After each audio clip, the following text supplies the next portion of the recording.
Hello everyone and welcome back to War Buddies. We are outside going for a walk because I felt like it. It's a beautiful day out here in Alaska.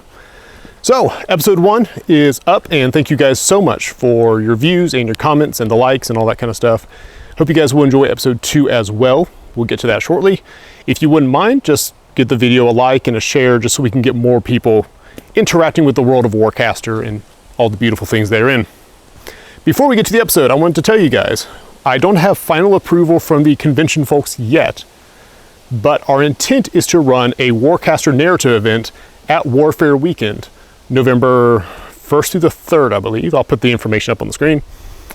Warfare Weekend, we're going to run a Warcaster narrative event like we usually do, but this one is a bit special. This one is going to be a capstone for City on Fire. Oh yeah, so the story is going to end after episode 5, but then hidden bonus episode 6 will be at Warfare Weekend. So keep your eyes open, more details to come. Hope you guys enjoy, look at all this greenery, and thanks for watching. This is 907. We have secured the landing zone. Acknowledge. We have identified the captured defense cannon to your west. Proceed on foot and secure. Understood. How many flights have they hit? 7 escorts. Have they downed any evac transports? Negative. That doesn't... Understood. Moving out. And taking a look at the Iron Star Alliance forces today, we are going to be led by a Paladin Commander with sword and shoulder fire pulse cannon. A Paladin Weaver, there to be arc relay and throw around Fury ciphers. An Automech Solo, he's got a little flamethrower and he'll be repairing warjacks. They've got a squad of Enforcers with them with their battle rifles. A squad of Paladin Annihilators with the heavy Harbinger cannon. And those two squads will be supported by Paladin Aegis with their roving shield generator. Our warjack choice is a Firebrand with the Jack Hunter Cortex, Fusion Glaive, Assault Shield, and Harbinger cannon. And finally, for our hero choice, we are taking Wojtek Sadal, Bounty Hunter. And taking a look at the Eternus Continuum forces, we are going to start off with a Marauder Solo, rocking heavy armor, Gatling gun, and claw. An Immortal Weaver, there to do the will of the Warcaster and relay Furies. We're going to be joined by a Vassal Boss there to corral those rowdy cultists. Speaking of which, we're bringing a squad of Reavers, there to be our melee beatsticks, and a squad of Raiders to provide range support from a distance.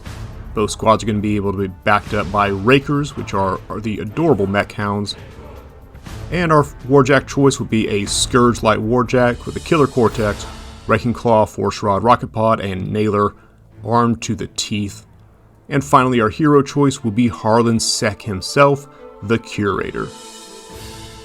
And welcome to episode 2. This is going to be the Dawn Raid scenario as found in the First Contact rules from 2020.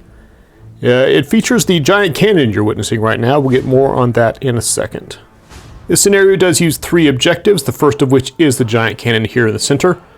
It is a bit bigger than a normal objective, so we're just going to say for this scenario that units which are in contact with the cannon are considered to be on the objective.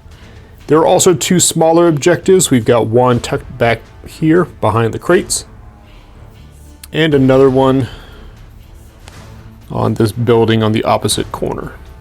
All scoring will be done at the end of each pulse round. The center objective here, the cannon, is worth 1 point to the defenders and 3 points to the attackers, while these smaller objectives are worth 1 at the end of pulse round 1, 2 at the end of pulse round 2, 3 at the end of pulse round 3. Aside from that, the Eternus Continuum is allowed to deploy around the objective out to 3 inches, so we've got a unit of Vassals and a Raker over here. And flipping to the other side, we've got a Marauder and an Immortal Weaver. The ISA is allowed to deploy in a flanking maneuver on 2 opposite edges, so we have the Firebrand coming in within 3 inches on that board. And then zipping across the field, we've got a unit of Paladin Enforcers and their commander coming in the other side. The Eternus Continuum deployed first and will act first as the defenders in the scenario. And we're going to go into pulse round 1.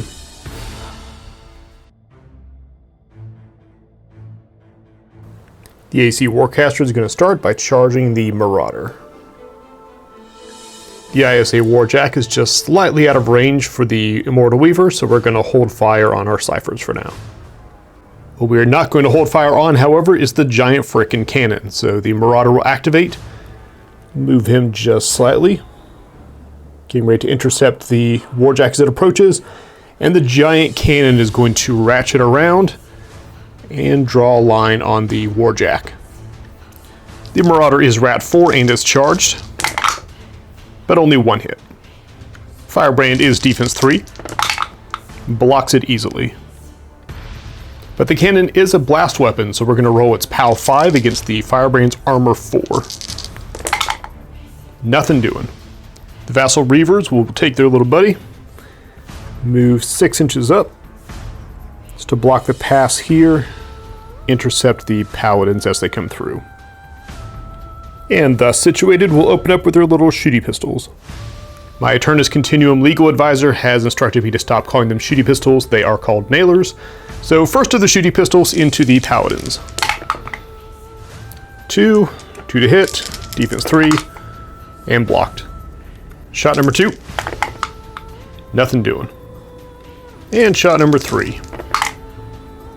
Better shot, 3 strikes, defense 3. And we have a hit. POW 3 shot against armor 3. And man down. First blood goes to the Eternus Continuum. Still not much help on the cipher front, so the Marauder is going to drop a gate right here with 4 arc upon it. Eternus Continuum does a discard and draw at the end of the turn, and we are over to the ISA. ISA Warcaster begins by charging the Paladin Commander, which will allow them to use both melee and shooting attacks. The Warcaster then casts Reiteration Complex on the surviving Paladins, giving them twice the shooting for half the calories. Our mighty and heroic commander will lead the charge, quite literally. Coming in close here. And we'll start with shooting a shoulder cannon blast into the Raker. And that's because historically a blast weapon is a great way to get rid of your vassal problem. You're coming in Rat 4, 1 arc charge. Good shot with 4 strikes. The Raker is defense 4. And blocks it, well done. Trying to break armor 4 with just 3 white dice. And it does. It is one of the Raker's 2 health down. And they successfully absorbed the blast and kept it off the vassals. Paladin Commander will stab the nearest vassal. Coming in with 3 strikes. Defense 3. And blocked. So now it's time to introduce some more shooting. The Paladins are going to move so that they get some clear shots at the targets, not having to worry about cover. And we will dispense with the bullets. It's going to be 4 shots total, so shot number 1 is going to go into the lead vassal. Nope. Shot number 2, same target. That's more like it. 5 strikes, defense 3. Not good. 2 successes, POW 4, armor 2. Yeah, that's what I thought. You're gonna go take a nap. Shot number 3 is gonna go into the vassal at the back there behind the Raker. With 1 hit, defense 3, blocked. If you signed up for a bloodbath today, I do apologize. This has been kind of underwhelming, but that's how the strike dice go.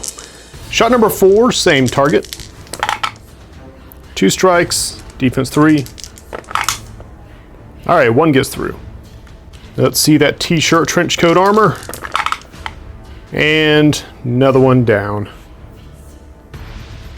And we'll round it out by throwing Aggression Theorem onto the Paladin Commander to fire 1 more missile blast into the Raker.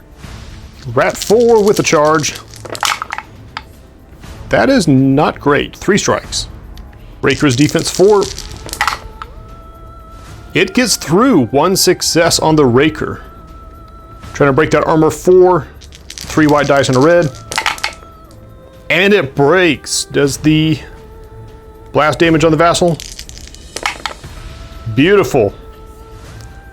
So with a catastrophic boom, nowhere to hide in this alley from the explosion.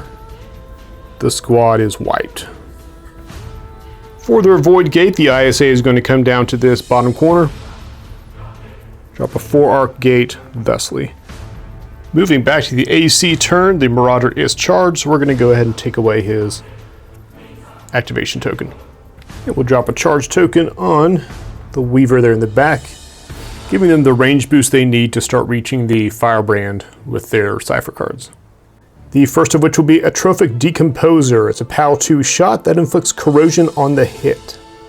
Hoping for the best on that hit, they are focus 4 with 1 arc in the tank. Not bad, 5 strikes. Defense 3 on the Firebrand. Oh, 2 get through, so we immediately inflict corrosion. That's a POW 2, 2 successes against armor 3 now. And gets him for 1. That is 2 reds and 2 POW going against armor 3. And gets him for 1. Moving on to activations, the Weaver is not a big fan of where she's standing because, well, we've got Paladins over here, Firebrand ahead, and then reinforcements from the ISA coming in here soon. So she is going to back up against this cargo container, pretend to be very, very small, and press the big red button on the cannon. She is Rat 3 with 1 arc charge, and 3 strikes. 3 strikes against the Firebrand's defense 3. 1 gets through. So this is a POW 5 shot against corroded armor, so he is down to armor 3 with 2 health left. And only takes him for 1 more. The Marauder is going to make a daring play to keep the Firebrand from closing. Let's see if he can finish him off. He's going to lumber bust forward, fill that gap right there, and open up with the Shredder. Rat 4, still 1 arc charge. 3 strikes. Roll straight into defense, defense 3. Oh, all 3 get through. There's POW 4 and 3 reds, and only have to crack armor 3 1 time. I think that cannon might have overloaded his shield. And the Firebrand goes down. And 97 bullets later, he is out. Nothing too interesting on Cypher cards, so we're going to jump straight to reinforcements. We have a 4-arc gate. That becomes the Scourge Warjack, Harlan Sec himself, and the Vassal Boss is back here. Weaver rounds out the turn by dropping a 3-arc gate on top of this container within spitting distance of the back objective. Moving into the ISA turn, both of the units on the board have activation tokens, so we will clear those, and we'll charge the Paladins. The ISA situation not looking great, because they are nowhere close to this objective, not in a position to challenge for control of the cannon, and they've only got the 2 units. So it looks like they need to make a heroic charge through this gap and try to do some damage before this Scourge gets powered up. Paladin Commander is going to go first. They will move flat out 6 inches and tuck into this corner for a little bit of cover. Their pulse cannon has a range of 10 inches, which is just enough to reach back and tag Harlan Sec. Rat 4 coming in with 1 arc charge. Yeah, 4 strikes, not bad. Harlan coming in at def 2. Blocks 3, alright, only 1 gets through. Harlan does have compound armor because he is one of the few individuals who came dressed for warfare. So he's going to be armor 5 against the blast. POW 3, 1 red dice. Nothing doing. POW 3 blast against a Vassal Boss with armor 3. Nope. And he gets the Scourge with armor 4. Still nothing. As far as leading the charge goes, that was suboptimal. Paladins will follow up. Moving up into here. And they are also going to prioritize Harlan Sec because the Scourge is tucked in tight enough against the cannon to pull cover. Harlan is not, and frankly, he's the bigger threat. Only 2 shots this time. First one coming in with 3 strikes. Defense 2. 1 gets through. POW 4 against armor 4. Oh, good shot. Winged him in the leg. Found the one weak spot in his armor, and he takes 1 of his 3 health. Second shot, same target, rat 3. Only 2. Defense 2 on Harlan Sec. 1 gets through. You hope for a roll as good as your buddy did? Nope, nothing happens. Well, that was a bit of a letdown, but I mean, we've gotten so used to having Squad 2 and Taria and Jericho Beach, I guess this is probably the normal performance level. No ciphers to speak of, so we are going to run over here to the gate. And by the gate, I mean the Firebrand, a Paladin Weaver, and Wojtek Sudal. And our valiant Paladin Enforcers will drop a gate very close to their objective with 4 arc upon it. Moving into the final turn of the pulse round, we are going to charge up the Scourge, because he's got to do some work, and hit him with Devastation Optimizer to tune him up. Being the kind and considerate opponent that he is going to get right to the point. Scuttling in 6 inches. That was a terrible shot. Let me try that again. Being the kind and caring opponent that he is, he's going to get right down to business. Scuttling 6 inches forward to engage the Paladins. And now that he's effectively, I'll try it again. Always ready to make new friends. We're going to start with the Wrecking Claw into the nearest Paladin. So he is charged, tuned up, and mat 4. And I just dropped my red dice. There's another one. Alright, I guess we got to break the rust off. 3 strikes. This whole charge was kind of contingent on him getting some work done, so let's see. Defense 3, 1 gets through. POW 5 because he is charged. And that'll do it. Picks up the first Paladin, throws him through this window. His Killer Cortex now allows him to make a 2-inch move, so he will shuffle in closer. Putting his Force Rod into the next Paladin. 1, 2, 3, 4 strikes. Defense 3. Alright, only 1 gets through. Going against Armor 3. Alright, survives. So he is knocked straight backwards. Technically that happens before the damage roll, but he wasn't going to hit anything. So he's blasted straight backwards, 3 inches. Which is a mercy for him because he is out of melee range now. But not out of rocket pod range. Coming in at rat 4, I need more dice, try it again. But not at a rocket pod range. So 1 charge, rat 3, and a tune-up. Ooh, a good shot, 4 strikes. Defense 3. Alright, 1 gets through. Armor 4 because compound armor just barely saves him. Slammed back by the Force Rod, takes a rocket pod to the chest, still standing. Slammed backwards by the Force Rod and took a rocket to the chest, still standing. Which leaves our Scourge with a bit of a dilemma because he's still got the Paladin Commander to deal with and only 1 shooting gun left. But this Paladin has completely offended his killer instinct, and so we are going to stay focused on him. Nailer, go. Nailer coming in. Rat 3, tune up, arc charge. Oh, only 3 strikes. Paladin defense 3. Can he survive? Yes, he can. We lost a dice there. Absurdly well. He's planting his feet, taking blow after blow after blow, and he is still standing. And the Scourge is out of moves. I think someone's getting a promotion next episode. I am genuinely astonished by that. Wow. Try it again. The Vassal Boss is going to move next, because they've got a good hold on the cannon for now, but that's only 1 point for them, and no one's sitting on any of the other points, because it's just kind of been a bloodbath so far. So Vassal Boss with a move of 6 will move 3 inches to here, 2 inches up, because this is War Budgies and everything's a ladder, because I like to keep my life simple. I do actually like this terrain, because it's got ladders built onto it. Anyways, then 1 more inch there.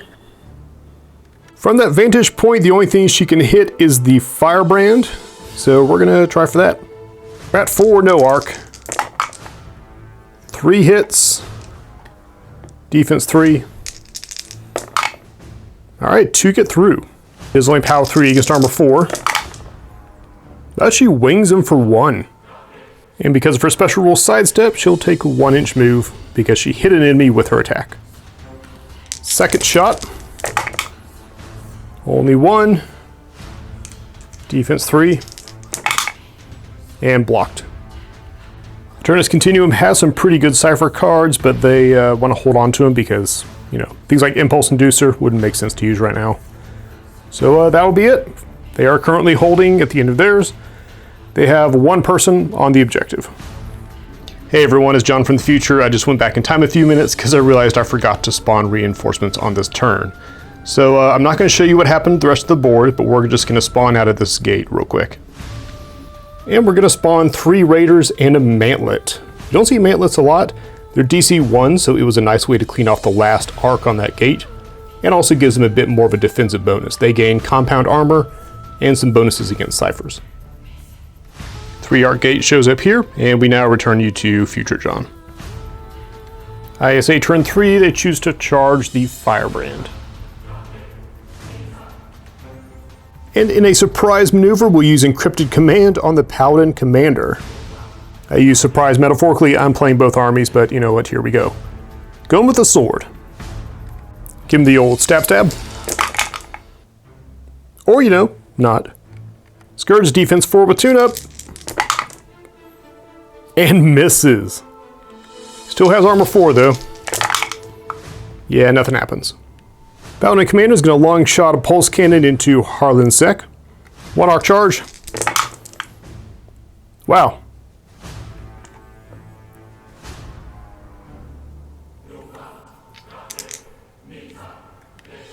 Spend a whole Cypher card to give you actions, and you roll 2 strikes on 2 attacks. Yep, this one. Defense 2. Alright, bet you hit. Armor 5 on Harlan. Harlan don't care.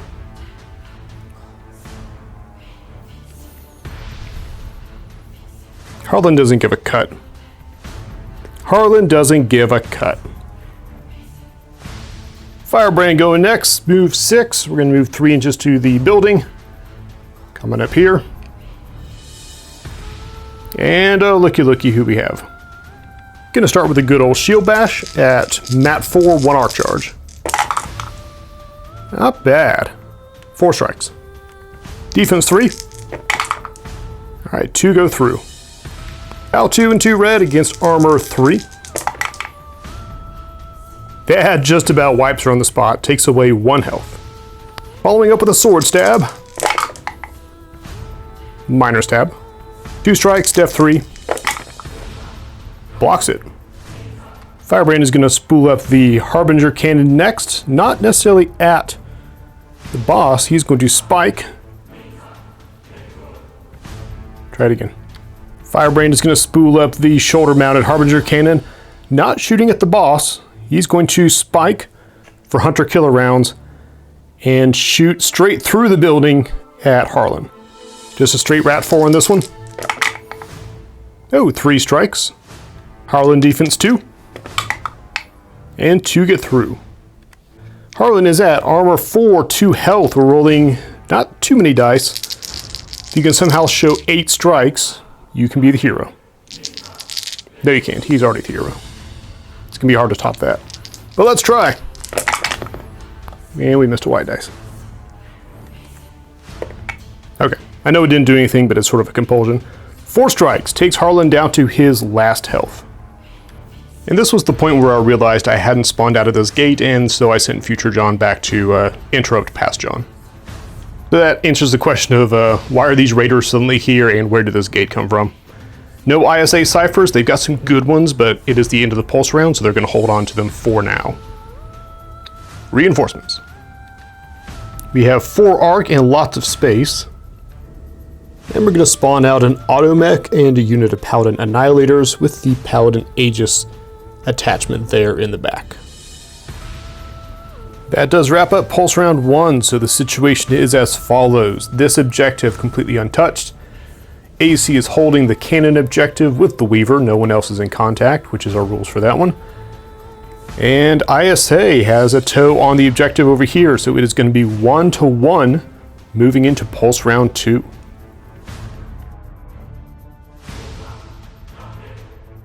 Alright, it's pulse round 2, which means this is the part where the show starts to get a little spicy. Taking a look at the AC's position here, the Scourge is in a great spot because he wants to be a melee. He's surrounded, but that's kind of where he's most comfortable at. It's tempting to activate him and just have him go absolute food processor on everything. But as we saw before, he doesn't have that many attacks in the long run. So he can chew through stuff, but right now what he's doing is he's body blocking the commander and this paladin from getting to this objective and helping to overwhelm it. The Marauder's a little out of position. He did help bring down that firebrand, but he is now kind of out and exposed. And Harlan's been the recipient of a lot of violence, but hasn't done much himself. So I'm thinking the play is going to be Harlan needs to support the vassal boss in stalling its objective. The cannon needs to fire because that is the AC's biggest weapon on this board. And then these raiders need to start to move towards that objective because that is their priority. A lot of conversation, let's get to the action. Harlan Sek is going to be charged 1 arc. The Weaver is going to throw Annihilation Vortex onto the Automech. Try to just shift him around. It's a PAL 3 shot, and if she hits, she can move him 3 inches. Focus 4, but no arc in the well. Everything's on the board. Lost a white dice. 2 strikes. The Automech is Def 2. 2 get through. Armor 4 with 3 health. And he's fine. He'll just get moved around. Going for the reposition, it's not a movement, so we can simply pick him up and place him 3 inches away. Weird fact, these guys don't have flight. He's got Pathfinder, but not flight. Moving over to Harlan Sek, he is going to spike immediately to use his alien artifact, Quantum Harmonizer. What this means is we're going to roll 1 action dice for him, and he's going to heal that many wounds, and we're going to do the same for every friendly model within 5 inches, which includes the boss. Rolling the heal for Harlan Sek. He heals 1, vassal boss heals 1. That out of the way, he is going to shuffle over as his movement to about there, give or take. And he will take control of the cannon. He is now on the objective, so he will use his special action, Open Fire, to fire it into the Annihilators. Harlan is Rat 4. 2 strikes. Paladin is Def 3. 2 go through. PAL 5 against Armor 4 because compound armor. And gets 1 of them. Take you out of action. First blast is going to hit the Paladin Aegis. Does not hurt him, but only because compound armor. And the other shot is going after the first Annihilator. He goes down as well. Fine use of the cannon there, Doctor. I don't know why I just called him Doctor, probably because he's the only one here adhering to any sort of safety standards with his gear. So, kudos to you, Harlan. Raiders are up next. They're going to start taking shots into the surviving members of that squad. Their spikers are 1 shot each, range 14, PAL 4. So we're going to go into the remaining Annihilator first with the first shot. Rat 3. Drop the dice. Rat 3. 2 strikes. Defense 3. Blocks it. Shot number 2, same target. 1 strike. Defense 3. Blocked it. Final shot. Nothing. It's a good thing you guys look cool because that was kind of lackluster. But they also know the real purpose in life. We shuffle 2 inches, scamper down 2 more inches, and then close in on the objective. This is our objective now. John's running on not very much sleep right now. That's probably pretty obvious. All right, we're going to drop Acronian Benediction on that squad just to make them a less tempting target. What it does is, for the rest of the pulse round, whenever a model is destroyed by an enemy attack, the person who did the attack takes an immediate damage. Meanwhile, on the other side of the board, the Void Gate will sputter and use 2 of its 3 arc to spit out a squad of Vassal Reavers. So the ISA is in a bit of an interesting spot. The Firebrand is not in a terrible position right now. I mean, obviously a lot of combatants up there, but he's a Firebrand. Meanwhile, this objective is pretty well out of reach, because with that Cypher card on there, they're going to counter kill anything that tries to kill them right now. So what we need to do for ISA is focus on the center objective. If they can gain control of the cannon, I mean, you guys have already seen how valuable that cannon is. But the resources to do that is one Paladin, Paladin Commander, an automech, and then what's left of this squad. So, after some consideration, we're going to do a daring play because this is War Budgies. And charge the Annihilator squad. Also, my brain has just informed me that we need to roll to see if tune-up continues on the Scourge. It does not. Tune-up expires. Unfortunately, the Cypher we really want to use, well, we got a couple of Fury Cyphers, but our Weaver has more than 8 inches up to the boss, who he was going to try to hit with Velocity Projector, but she has Stealth. So what we're going to do is we're going to use Retribution Intercessor on the Firebrand Warjack. Basically, it makes an aura within 5 inches. If a friendly warrior model dies, the Jack gets to attack. So no one's within 5 inches. This is mostly just to cycle it out of this turn. All right, now for the interesting stuff, the power play. This squad is going to move up to contest the objective. Like so. And the way this is going to work, the Paladin Annihilator is going to shoot into the Weaver, and the Paladin Aegis is going to shoot into Harlan, in that order. Really hoping this works. Paladin Annihilator coming in with Rat 3, 1 charge. Good opener, 4 strikes. Weaver is Def 3 and most certainly in cover. Alright, 1 gets through. That might be all we need. The Paladin Weavers are carrying Harbinger Cannons, which are POW 4. And she is Arm 3 with 2 health. Just shy of it. Takes 1 of her 2 health off, can't complain about that too much. The Aegis is going to open fire on Harlan. Coming in a Rat 3, 1 arc charge. 3 strikes. Harlan likewise in cover. And he blocks it. That is unfortunate. So the intention there was to kill off the Weaver and then force ram Harlan off the objective so that the ISA could seize the cannon. But that hasn't really happened on either count. What is going to happen is the automech is going to hover its little self over here and throw a flamer through that gap. The automech comes standard with a range 4 flamethrower, which is categorically adorable. But it might be enough to get the job done, so coming in Rat 3. 2 strikes. It is a spray weapon which ignores cover, so we're back down to defense 3. Oh, good hit. L4, 2 red die. And that's more than enough. 400 degrees, crisp until golden brown, and she is done. ISA Warcaster will finish up by playing Temporal Cycle and removing this activation token. The AC has modulated their violence quite well because we've got 1 gate, the ISA, with 2 arc on it, and nothing to summon. Technically, everything's on the field aside from, a couple of mantlets. We just have squads that have been reduced to 1 here, 2 here. So technically the whole ISA force is on the board. So the automech will take the remaining 2 arc and drop it on a 2nd gate back here with the hopes of challenging the Raiders on Pulse Round 3. Alright, so speaking of bold plays in Pulse Round 2, the AC is in a position where they could reasonably make a play for all the objectives on this round, which would put the ISA in the position of having to summon a bunch of units and then try to grab the remainders. So here's the thought process. Those guys aren't going anywhere. At least for this Pulse Round, they're pretty well set. We got a lot to kill off over here. We got the automech, Arm 4, 3 health. We got the Paladin Annihilators. We got to get rid of the Commander and the Paladin too, because if the Scourge moves at all, they're going to have a clear shot to run in here. And then up here, we've got a whole swarm of dudes closing in on this Firebrand. So certainly a lot of options depending on how the AC player, which is, me, wants to handle this. And yeah, we're going to be a bit crazy with it. Coming in here, we're going to charge the Vessel Boss.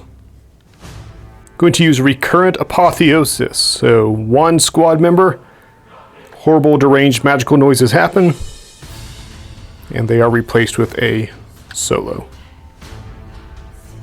And the first thing we're going to do is activate Scourge O'Clock. So he's going to do his level best to clear every ISA in this picture. Starting with a Wrecking Claw into the Paladin Commander in front of him. No longer tuned up. 2 strikes. Paladin Commander. Blocks it. That does not bode well for any of this. Bring in the Force Rod. 4 strikes. That's much better. Be tough to beat on 3 dice.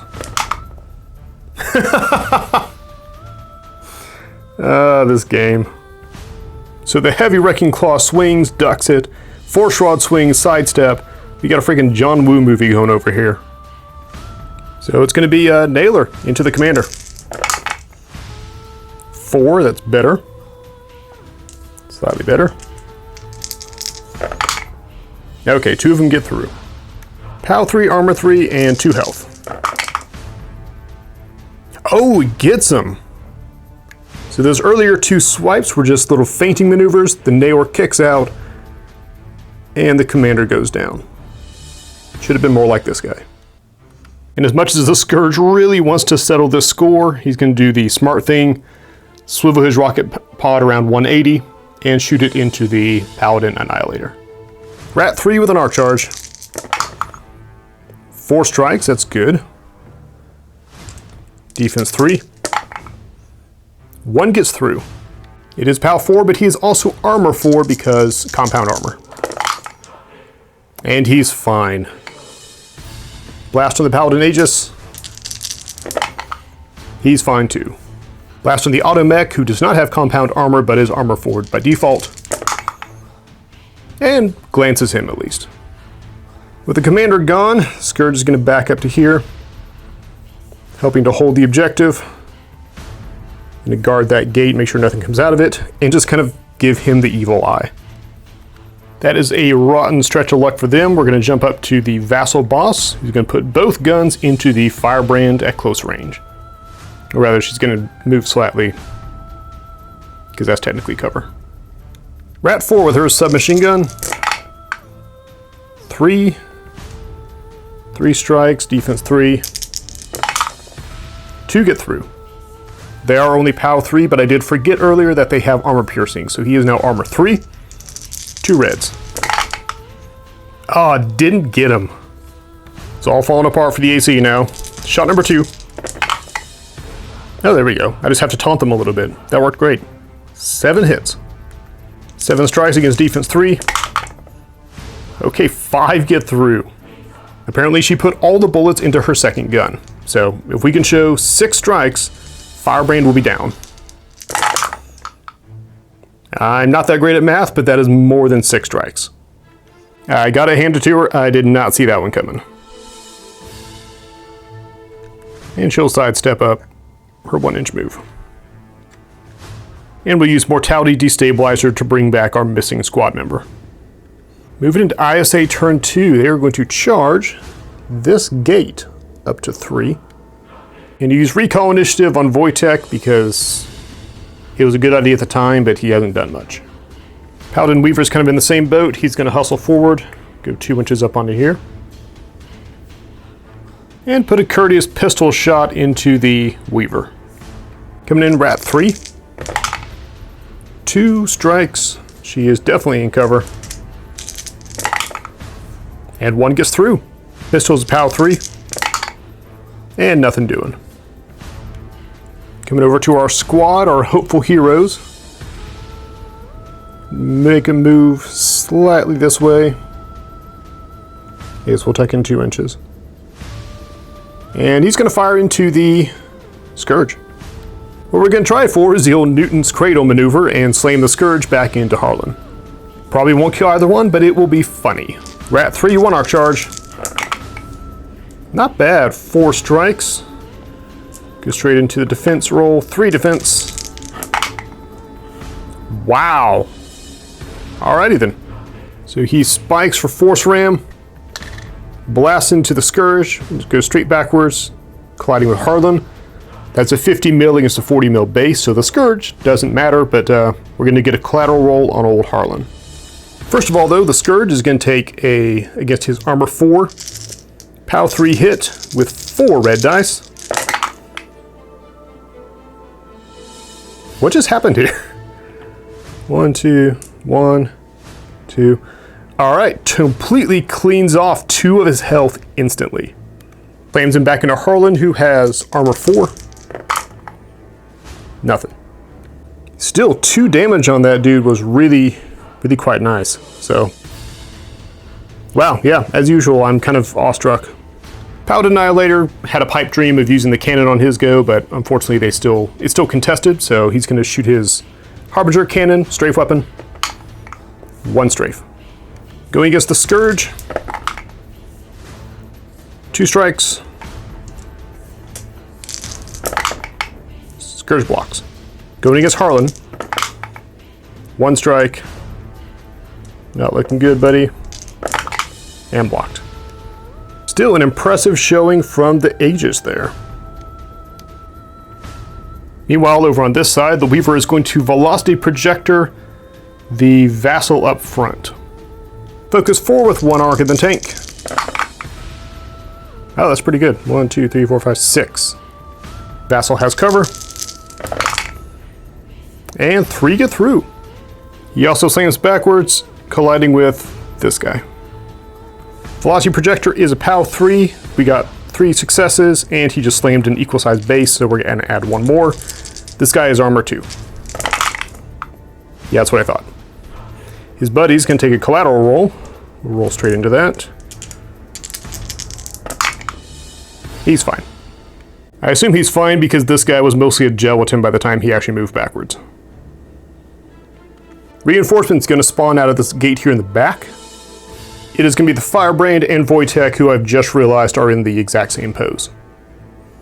And tucked down here under the Scourge's watchful eye, we've got a Paladin Commander defended by an ISA Mantlet.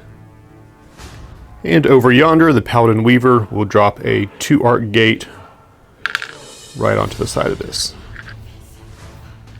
Moving into the bottom of the pulse round, the AC stands to gain a lot of points. These small objectives are worth 2 points each now. They can secure this one pretty easily. You've got that one pretty well on lockdown. The center is a bit of a mess for them, but remember the center is only worth 1 for them holding it, but it's worth 3 to the ISA, so it is in their best interest to contest it. So the AC player is going to charge the Raiders, expecting them to have to hold their position very soon. And we'll play Arcane Synthesis on the Scourge to charge him up to his maximum of 3 arc. Solo activation is going to be an easy choice as the Weaver walks over to put a foot on the objective. And with that in mind, the Scourge is going to attempt to absolutely clean house over here, although he hasn't had the greatest of luck so far. So he is going to come right over here, put 1 foot on the turret objective, and throw the Wrecking Claw into the Paladin Aegis. 3 arc charge coming in at mat 4 with the Wrecking Claw. That does not bode well for our Aegis. 7 strikes against defense 3. Oh yeah. Should we just remove him? No, we're not going to remove him. We're going to roll 14 dice, 7 red, 7 white. Okay, he is deleted down to the atomic level. Force Rod is going to go into the other Paladin Annihilator. Another pretty good roll. 1, 2, 3, 4, 5, 6. He could technically block this, but he does not. Force Rod slams him 3 inches straight back, where he does collide with the automech. So beat him by 5. POW 3 weapon. 3 more for being charged. And then just the cherry on top for slamming him into a larger model. Armor 3. Yeah, not so much. Good night, sweet prince. The automech is going to take a collateral damage roll equal to the POW of the weapon, which, because he's charged, is POW 6. Armor 4. Oh, nothing happens. Alright. I assume he just hovers up slightly unless the guy slam into the cargo container. Going to put his rocket pod into the newly arrived Paladin Commander, who is hiding behind the mantlet for cover. He is Rat 3, 3 arc charge, and 4 strikes. Defense 3 in cover, and blocks it. They'll take the POW. POW 4 against armor 4. And they're fine. Alright, so we still got the Naywar to go. We've got the commander is here in cover. The automech is damaged. The least strategic play is to shoot this guy. Because right now he's not doing much and he's keeping that Enforcer squad from respawning. But he's angry. So we're going to do a dice decide. Going to roll a proprietary budgie die, and on a 4-up, he's just going to stay angry. Okay. Gonna fire up the Naywar and settle this once and for all. Or he's gonna miss entirely. This is still Warcaster. Here we go. 4 strikes, doable. Can the Enforcer hold? Only 1 gets through, so maybe. Nailer is only POW 3 and he's armor 3. Nothing at all. Bottom of the turn, the Immortal Weaver is going to throw a Pyrokinetic Surge Fireball at the Paladin Weaver. Focus 4 with no arc in the tank. 2 strikes. Moving to defense 3. And they're fine. That wraps up AC for Pulse Round 2. They are sitting on, well, they're sitting on all 3 objectives. They hold 2, which stands them to gain 4 points if the ISA can't swing the balance. And it's over to the ISA for some daring do. We're going to charge the Firebrand and play Ascension Catalyst to give him +2 speed and flight. It gives him 8 inches, enough to lift up, soar over the turret, the cannon, whatever, and land here. Now for this completely crazy plot to work, we have to be a little careful with the order of things. So after some consideration, we're going to start with Shield Bash into Harlan. 1 arc charge and mat 4. 4 strikes, not bad. Harlan is defense 2. Okay, only 2 get through. POW 2 against armor 4. Not quite. Fusion Glaive into Harlan. 3 strikes. Defense 2. 1 strike. We are at POW 5 against armor 4. And takes him for 1. I was really hoping to do better with that, because the only thing he's got left is his Harbinger Cannon, which he is going to spike for Jack Hunter. His initial target will be the Scourge, rolling for strafe. Got strafe. So against Scourging McScourge Face, we are Rat 4 plus 3 for Jack Hunter. Please put a hole through him. Okay, not bad. 1, 2, 3, 4, 5, 6. Defense 3. 3 of them get through. Harbinger Cannon is going to be POW 4 up against Armor 4. And the Scourge finally goes down. I assume this guy runs over and kicks it a few times. Now the big question is, can the strafe shot finish off Harlan? Jack Hunter does not give a bonus because in spite of his awesome suit, he's not a Warjack, so we're down to just Rat 4. Coming in with a cannon. Beautiful shot. 6 hits. Harlan's defense 2. Yeah, blocks 3 of them, which is pretty good. Armor 4 to bring down Harlan. And he's out. Mr. Sek has left the building. And that's really big news because that frees up the objective. The automech is now holding it, but we still have a solo activation, so Wojtek is going to jump around here, take control of the cannon, and with his Rat 5, he's going to rotate it to aim at these guys. More specifically, he's aiming at the Weaver because she's the one on the objective. Rat 5. Keep bumping my dice tray. 4 strikes. 4 strikes, she is in cover, being on the building. 4 strikes blocked. Gonna eat a POW 5 blast. 1, 2, 3, and she's down 1 health. Defense roll also saved everyone else on this rooftop from taking that hit. The Paladin Weaver is going to finish the mage fight, or at least give an answering volley, with Null Collider thrown at the Immortal Weaver. Focus 4 with 4 arc in the tank. That's a good roll. 2, 4, 6, 8, 10 strikes. Mage fight! Defense and cover.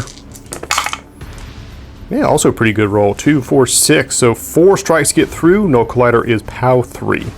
Armor 3 to finish her off. And she's down. topples and falls into this incineration vent, which has no safety railing around it because OSHA does not exist in the Thousand Worlds. And from the gate comes the Paladin Annihilators, back for more action and hoping they're not going to get torn to shreds on this rooftop. The auto mech drops a 2-arc gate. That is the end of Pulse Round 2, some very daring plays there, so let's tally up the score. No one's on this objective thanks to that last-minute Null Collider. ISA holds this objective, giving them 3 points, taking them to 4. And AC holds this objective, giving them 2 points for Pulse Round 2, taking them to 3. So ISA up by 1 point, going into Pulse Round 3. Moving into Pulse Round 3, the AC is an interesting strategic point. They're down by 1 point.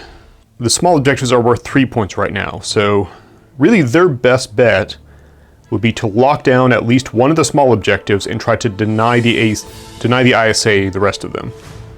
Now the center objective got cleaned out pretty well.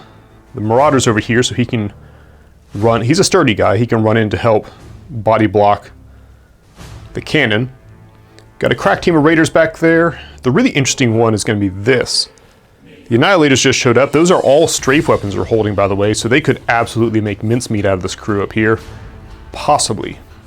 So this, I think, is going to be the big focus, because if the AC can clear off this objective and secure it, then all they would have to do is deny the other two, and they can net the win. So really, that's what they're going to do. They're going to charge the gate up by 1. They're going to put Force Barrier on the remaining Reavers, give them cover. And the Vassal Boss is going to take first go. Slide right over here, so nobody gets cover from her machine guns. And she's going to open up. She has probably the best odds of putting some hurt on these guys because she got 2 shots, Wrap 4, and Armor Piercing. It's a good combo. First shot coming in. Ooh, good one. 4 strikes, defense 3. Oh boy, it begins. Dropping them down to armor 2. First one down. Let me just take you volunteers tribute. Shot number 2. Only 1 strike. Come on. And blocked. Means it's up to the Vassal Reavers and their fusion saws to finish the job. They're only mat 3, but those fusion saws are POW 5. First attack. 2 hits, 2 strikes, defense 3, and blocked. Second attack. 2 strikes, defense 3, 2 blocked. It is a very cool looking showdown, but this is not looking good for the AC. The Warcaster will use encrypted command to take the activation token off of the Vassal Boss. And from the depths of the Void Gate, the Scourge will return to hold this objective. That's going to be essentially the AC's play for Pulse Round 3, is anchor this objective with the Scourge, anchor that one with anybody who can help, really. Speaking of, they are going to drop a gate with a couple arc on it. And with the recognition that this is kind of a hot spot, ISA is going to charge Paladin Annihilators, and will bestow the Tactilic Metamorphosis on them. This is one of my favorite Cypher cards for the ISA. Gives them +2 Mat Rat and Defense through the Pulse Round. And they are going to do their absolute best to clean house up here, starting with shots into... Ooh, it's a tough call. Should probably shoot into the Vassal Boss. First cannon, gonna check for strafe. 1 strafe. It's a nice little bonus. Rat 3, 1 arc charge. 1 strike. 1 strike against defense 3. And she's fine. Strafe shot against the next Vassal in line. 2 strikes. Vassal is protected by a Force Barrier. And blocks it. Second cannon, checking for strafe. 1 strafe again. Shooting at the Vassal Boss. 1 strike. Defense 3, and she's fine. Shooting at the Vassal with the strafe shot. 2 strikes. Protected by force barrier. That was a very good call on my part, if I do say so myself. And they're fine. Just absolute bedlam going on this rooftop, but for the most part, no one's dead. The automech will detach from the cannon, float around this cargo container, and throw his torch into the raiders. It is a spray weapon, so first guy on line, Rat 3. 1 strike, defense 3. Nailed it. Behind him, attack with 2 strikes, defend with a lot of strikes. So basically all that happened was he gently illuminated this little section. Weaver's going to try to throw Volition Anchor onto the Scourge, which will give him -1 armor and let friendlies reroll attack rolls against him. Focus 4, 1 arc in the tank. 4 strikes. Defense 3 in cover. Does not hit. AC Warcaster will charge the Scourge. AC Warcaster is going to charge the Vassals, actually, because that gives them stealth. And will then play Displacement Index, allowing them a 3-inch move for free. So they are going to step out of combat, decide they've had enough of that, and end up on the objective. In stealth, big reason for that is so that the cannon cannot shoot them now. The Marauder, who is suddenly relevant again, is going to turn around, hustle over to here, and try to be an absolute champ by putting a Murder Claw into Wojtek, possibly his Shredder into these guys, and simultaneously contest the objective. Coming in with his Wrecking Claw, Mat 4, 1 arc. No, not bad. 4 strikes. Wojtek is 3 death, 3 armor. Oh, and blocks it like a champ. I'm sorry, you don't have any idea who you're dealing with, do you? Alright, he's going to do the Shredder into Wojtek then. 3 strikes.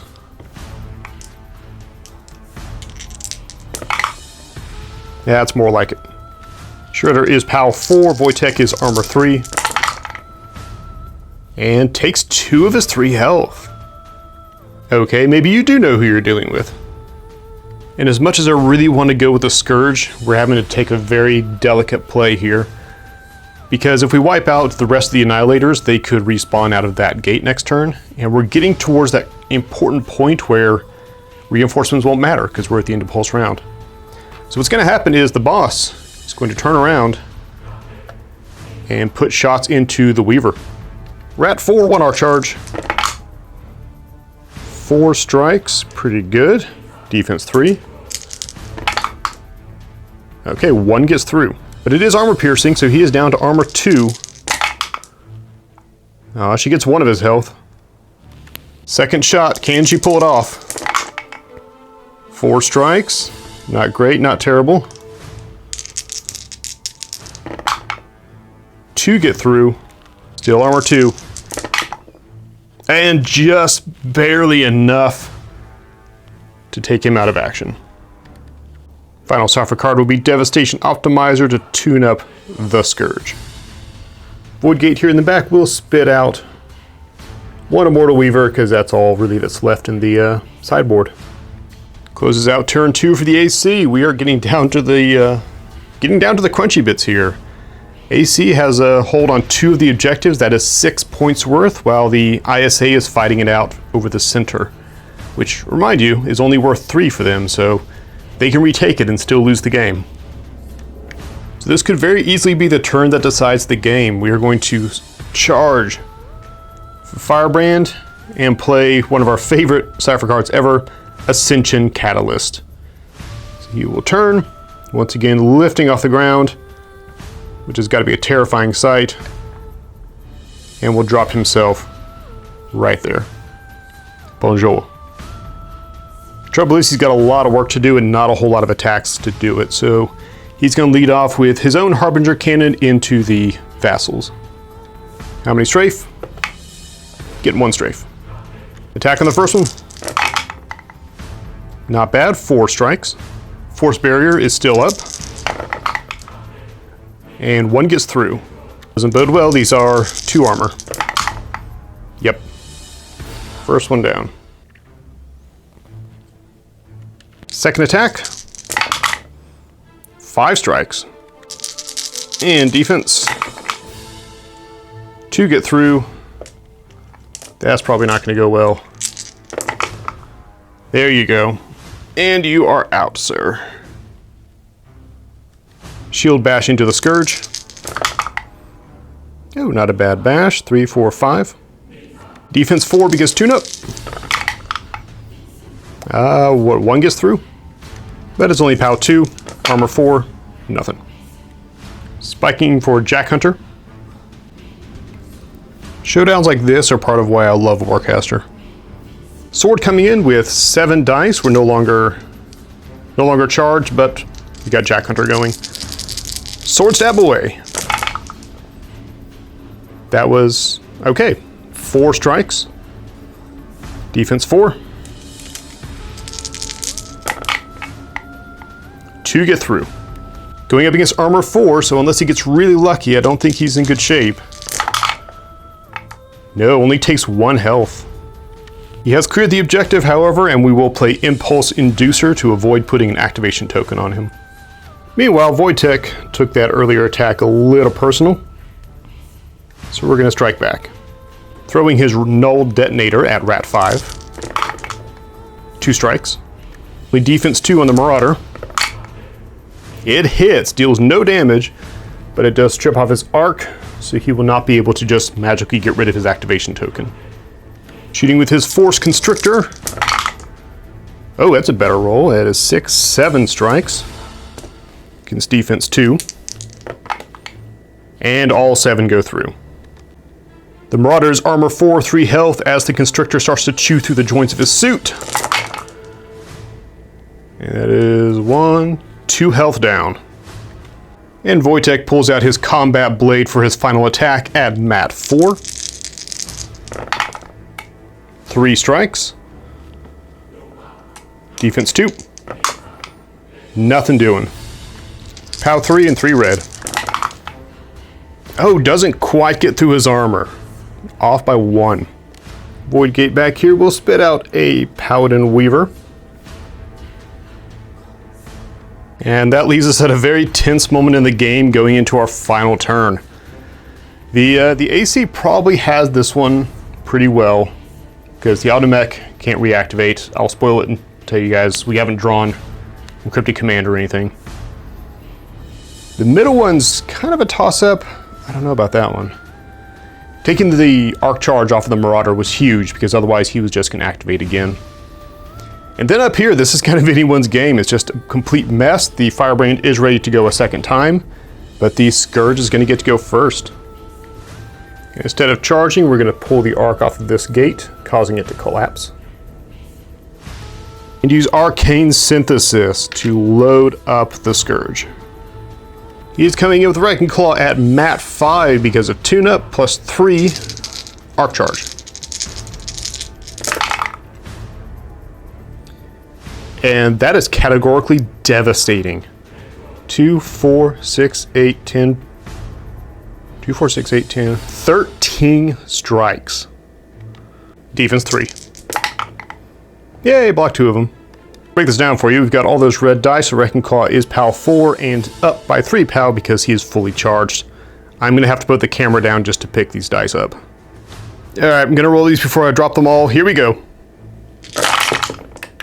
Alright, 1 white, 1 flew out. Yeah. Alright, tally them up. 2, 4, 6, 8, 9, 10, 11, 12, 13, 14, 15, 16, 17, 18, 19, 20, 21, 22 damage. Somebody put that in the comments because that is definitely a new record. For those keeping score at home, that is almost twice what he needs to kill this. With a single attack as the Wrecking Claw grabs onto the Firebrand, crushes him in the center, and casually tosses him off the building. Just to add insult to injury, his Killer Cortex now lets him move and get on the objective.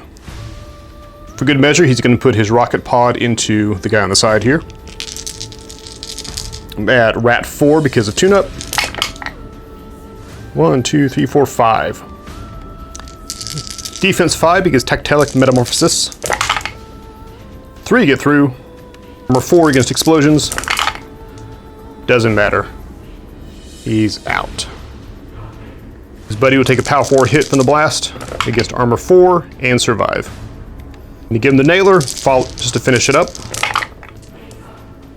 1, 2, 3, 4, 7. It seems silly to count out loud, but I'm doing public math recorded on the internet, so I try to be careful. Doesn't always work. Okay. Nailer's coming in POW 3. And he is out as well. I think at this point it's fair to call the Scourge the absolute MVP for the AC team.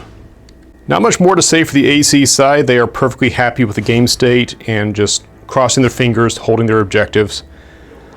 Oh man, the ISA is in a bit of a tough spot here. So the plan for the ISA is they need to dislodge one of these objectives while also getting control of the cannon. That will give them their 1-point lead. And I do technically see a way to do that, but it's going to be really freaking tricky. So let's just get on with it. Not going to charge anybody. We're going to pull the arc off of this gate, add it to the well, and we're going to velocity projector the Marauder. Focus 4 with 3 arc in the tank. Pretty good shot. 1, 2, 3, 4, 5, 6, 7. 7 strikes against defense of a 2. 2. Unfortunately, this does slam him into Wojtek, who I would really like to survive this encounter. But at the end of the day, this is the Iron Star Alliance, and your survival is optional and not always recommended. Here we go. Oh yeah, more than enough to get rid of the Marauder. But hopefully not crush Wojtek in his armor 3. He's okay. Alright, so here's the tricky part. We're now at a very tense spot because AC has 3 points of objectives. ISA has 3 points of objectives. And this makes 6. So what the ISA needs to do is they have 1 shot to get rid of this Scourge, who's taken 1 hit. But what they do have is a giant freaking cannon. So the first thing that's going to happen is the Paladin Commander will run up, grab the controls, and rotate the whole thing to point at this stupid rooftop. It's going to be a very tough shot at Rat 4 with 3 strikes. Def 4 and in cover. Alright, so we're just going to go straight to the POW 5 blast. Going against armor 4. No, nothing doing. We technically do have 1 guy left though, so we're going to 1 inch, 2 inches up, 3 inches forward. And he is going to shoot his tiny little rifle across the rooftops. The Vendetta that shall never die. 3 strikes. Going against the Scourge. And blocks it. That wraps it up, folks. That is game, so let's tally up the points. ISA holds the center objective. They are the attackers, so they get 3 points, bringing them to a total of 7 points. AC managed to hold on to both of the smaller objectives, worth 3 points each, bringing them to a total of 9. So by a margin of just 2 points, we have an AC victory.